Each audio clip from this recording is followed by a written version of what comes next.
என் இனிய தமிழ் மக்களே. வேணாம், நம்ம நார்மலாக பேசிப்போம். நான் கதிர், சிவில் இன்ஜினியரிங் படிக்கிறேன், ஹாஸ்டலர். இப்போ ரீசெண்டாக கேட் எக்ஸாம் கூட எழுதியிருந்தேன். அதோட ரிசல்ட்டும் வந்துடுச்சு.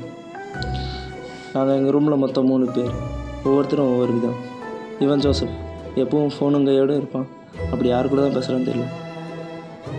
இவன் தேவா படிப்பாடி சைலண்ட்டாக இருப்பான், ஆனால் இப்போ இவன் கூட பேச்சு இல்லை. நாங்கள் 3 பேரும் ஒன்றா இருப்போம் தான் நினச்சேன், ஆனால் டேய் மாப்பிள்ள, ரிசல்ட் என்னாச்சு? பாஸ் ஆகிட்டேன்டா. சூப்பர்ரா, கங்க்ராச்சுலேஷன்ரா. தேங்க்ஸ்ரா. டேய் சொல்லவே இல்லை, கங்க்ராட்ஸ்ரா. தேங்க்ஸ்ரா. சூப்பர்டா கதி. தேங்க்யூ. நான் ரெஸ்ட் ரூம் போய்ட்டு வந்துடுறேன்டா. சரிடா. டேய், அவன் இப்படி பண்ணுறான்னு சொல்லி நீ கவலைப்படாதடா. என்னதான் இருந்தாலும் அவன் இத்தனை வருஷ பழக்கம், உன்னை அவன் அவாய்ட் பண்ணிட்டு போகிறான் பாரு, என்ன பண்ணுறது? 1000 இருந்தாலும் அவன் என் நண்பன்டா. அவனை பற்றி யார் தப்பாக பேசுகிறாங்க போங்க. சரி விட்றா, பார்த்துக்கலாம்டா. போயிட்டு வரேன்டா. டே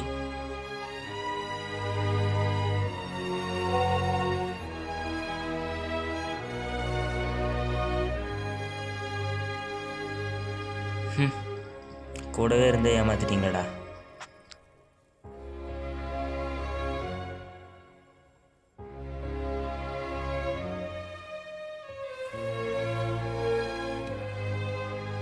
டே ஜோசப்பு, ஐஐடி மெட்ராஸ் போட்டுமாடா?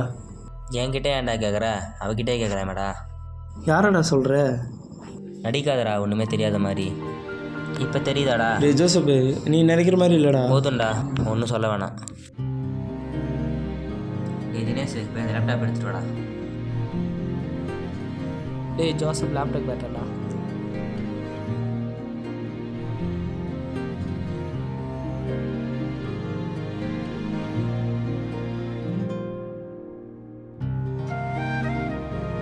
டே கதிரே,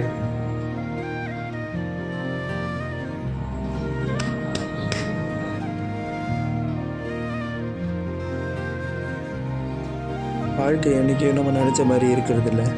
எல்லாரோட வாழ்க்கையிலையும் நிழல் இருக்கும். இது என் லைஃப்பில் நடந்த ஒரு நிழல் நொடி.